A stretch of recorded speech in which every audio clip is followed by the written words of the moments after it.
Reports coming in from Turkey are really indicating that Christian Eriksen is leaving the club of Man United this week. He might leave the club of Manchester this week if all goes on as to plan. Welcome to the United Matters channel. How are you guys? And where are you watching us from? I go by the names of Rock and David. Smash the like button, comment and share. If at all you're watching us for the very first time, endeavor to subscribe to this channel so as not to miss out on stories that we do upload in here on a daily. Rock and David is my name. RD are my initials. Then Ten Hag is going to talk about the upcoming young talent and how a decision was taken in the summer to really push these young players into the squad of Man United to get enough playing time, provided they've gone ahead to deserve to play into that beautiful game of football. And lastly, most of you have been asking themselves, what is the meaning of that celebration of Rasmus Højlund? We are having an extra digest into that celebration he made for the very first time when he scored against West Ham at the club of Manchester, at Old Trafford, and it really sent all of you into the best moments ever in this season. So let's see you guys subscribing to this channel. Guys, continue to subscribe to this channel so as not to miss out on stories that we do upload in here on a daily. And Rock and David is my name again. Now, the Muslims, Barakallahu fikum, the Christians, we cover you all in the precious blood of Jesus Christ. Christian Eriksen is this kind of man in the news, and it looks like there is a team that is obviously looking to sign the player who dons shirt number 14 for the club of Manchester United. And it has been Futumak coming in from Turkey, and he has told us that Christian Eriksen could join Galatasaray in coming days, potentially in the form of a loan with an option to buy. That is it coming in through from the side called Futumak. And after that, we got a story coming in from the Sun Sport that Christian Eriksen's time at Man United could come to an end this week, with reports in Turkey claiming he has held secret talks about a move to Galatasaray. Now, when you really read stories coming in from Turkey, they are really hinting onto that secret meeting that Christian Eriksen was going to hold with the Galatasaray, with the Turkish side known as Galatasaray.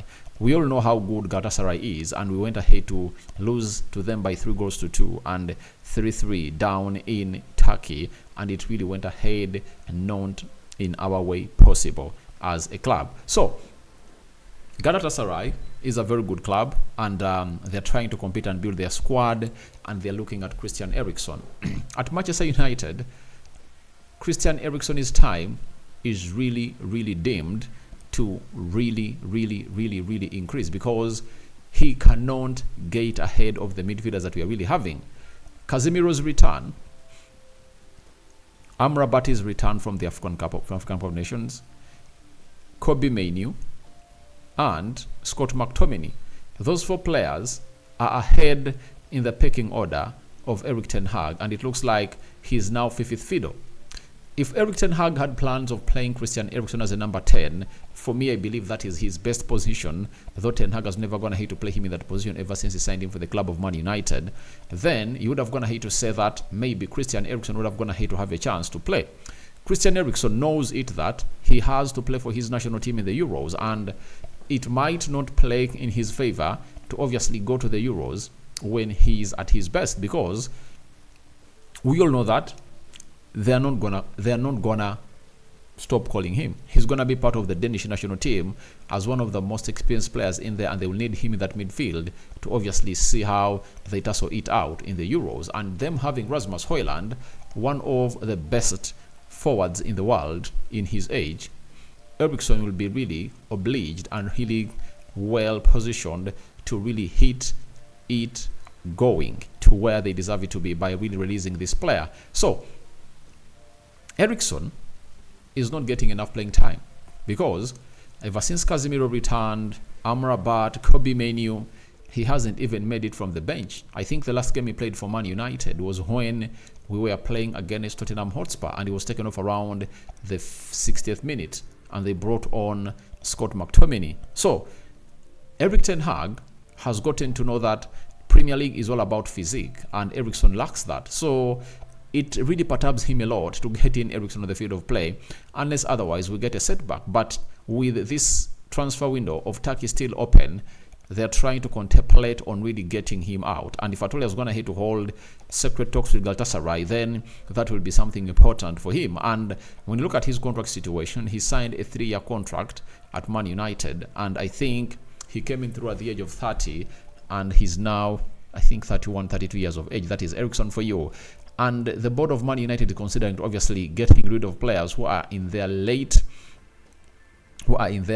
30s to obviously get in players who are in their early 20s and mid 20s to replace them at the club of Man United. So I think it will be good for us to sell Eriksen. That is it. I think he's really good, but I see no reason for kicking him at the club of Man United, because why would you keep a player who earns £150,000 a week, yet he's really a bench player and is not getting into those games as required? If we are still in the Champions League or UEFA Europa League, would have gone ahead to say we are having a sounding reason to keep Eriksen at the club of Man United. But right now, we have no sounding reason to keep him at the club of Man United, because we are only playing in 2 tournaments, and all those tournaments are coming in through once a week. Even the FA Cup is having its reserved dates.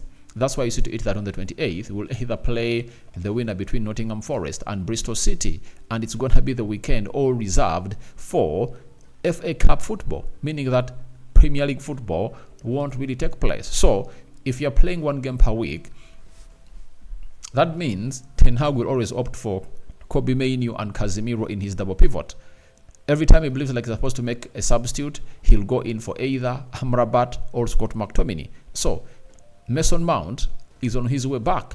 That reduces the chances of Eriksen to obviously get into that team of Manchester United, because the reason as to why Ten Hag really played Eriksen in that system was he was one of the best press-resistant midfielders that we had to build on from the goal area of United through the midfield, such that he connects the midfield to the attack.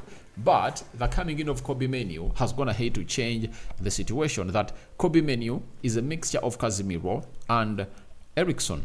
He's a press-resistant player, and he has a lot of energy, and his talent is really immense. If you doubt it, go and check the 4th goal he scores when we are really playing against Wolverhampton Wanderers. That gives United a 4-3 win into that fixture. Look at the tackles he makes. 100% duels won.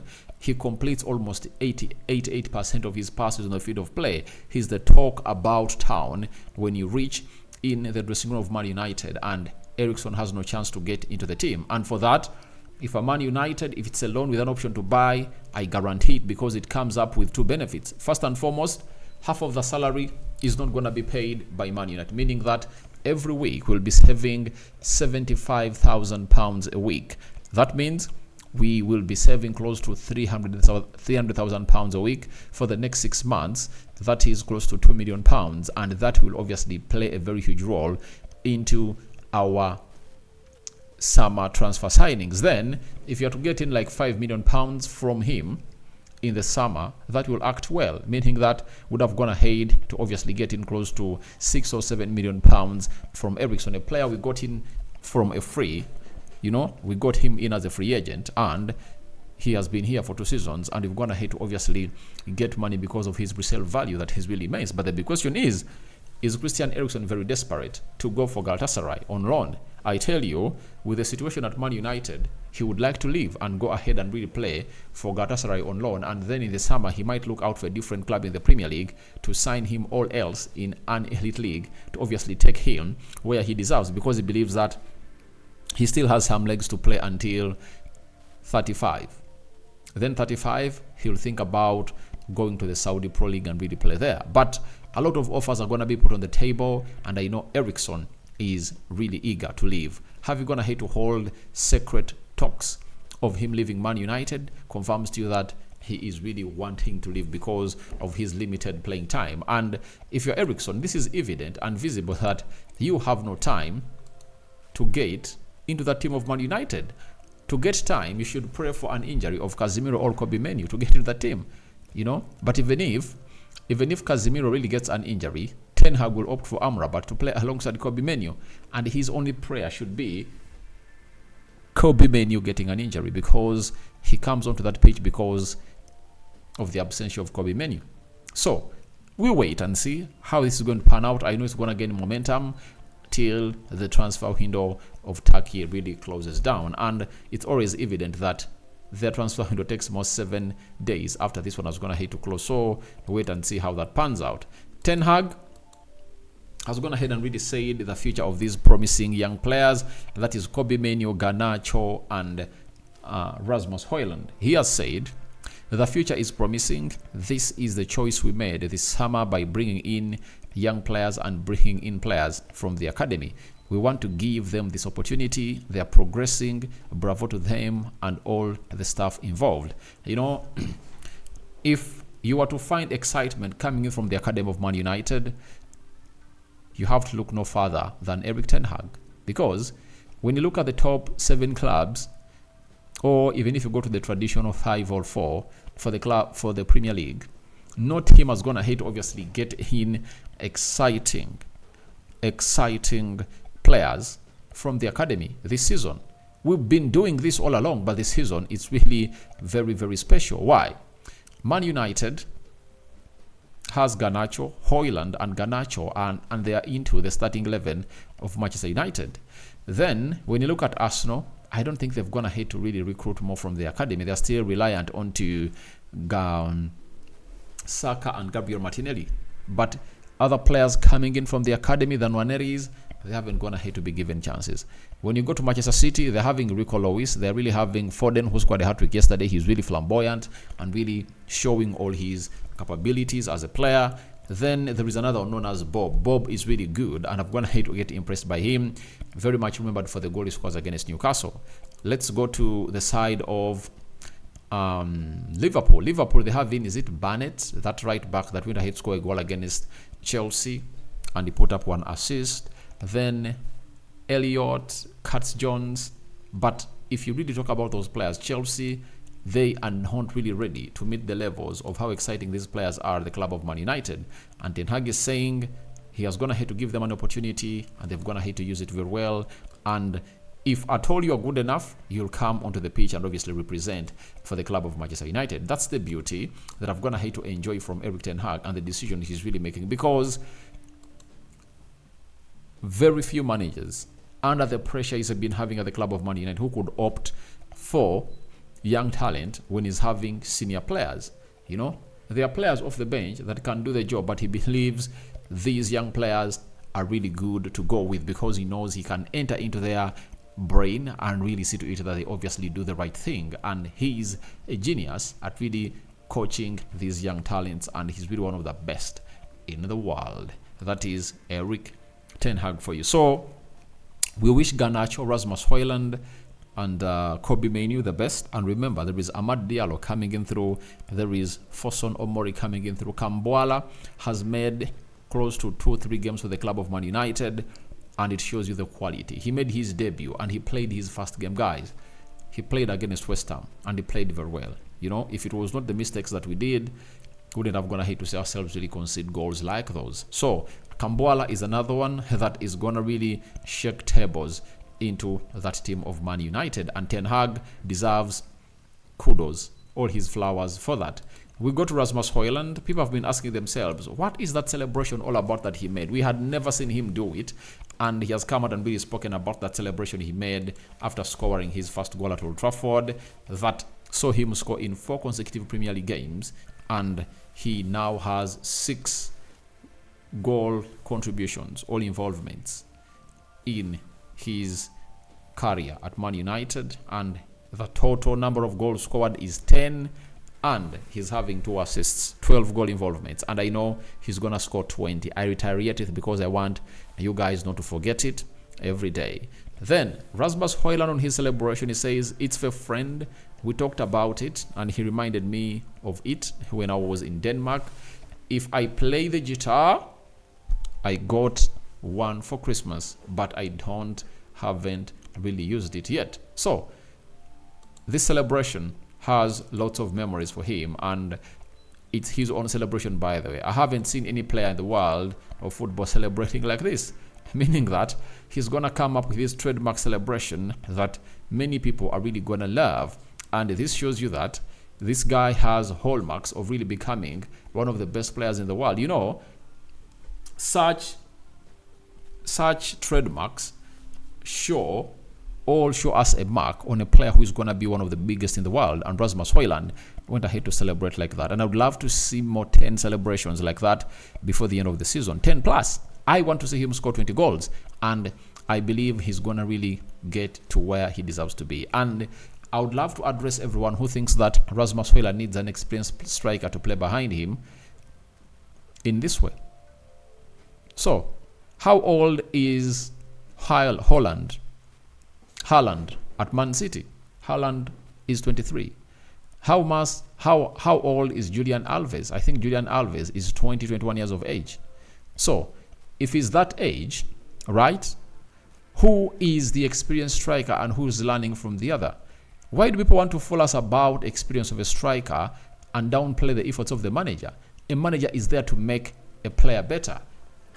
Pep Guardiola never went in for an experienced striker. He went in for two players who haven't even hit their prime when it comes to scoring goals. But he knew to hit that all these are good goal poachers, and they're really clinical when it comes to really killing off the chances Man City creates. And he got them in. He knew to hit that they'll get in better positions and they'll be given the ball and score. Now, Rasmus Højlund doesn't need an experienced striker alongside him. All he needs is the players around him to create him more and more chances. He will kill them off like no other. So, your thoughts on Eriksen holding secret exit talks out of Man United are welcome in the comment section below. What do you make about Rasmus Højlund's celebration? And lastly, Ten Hag, do you back him for the plan he has for the young talents at Man United? I cover you all in the precious blood of Jesus Christ, and may the living to God bless you abundantly. Rokan David remains my name, and hope you guys are really fine. The Muslims Barakallahu Fikum. Second video of the day. We still have more to present you here onto the United Matters channel with the new stadium plan being announced by Man United.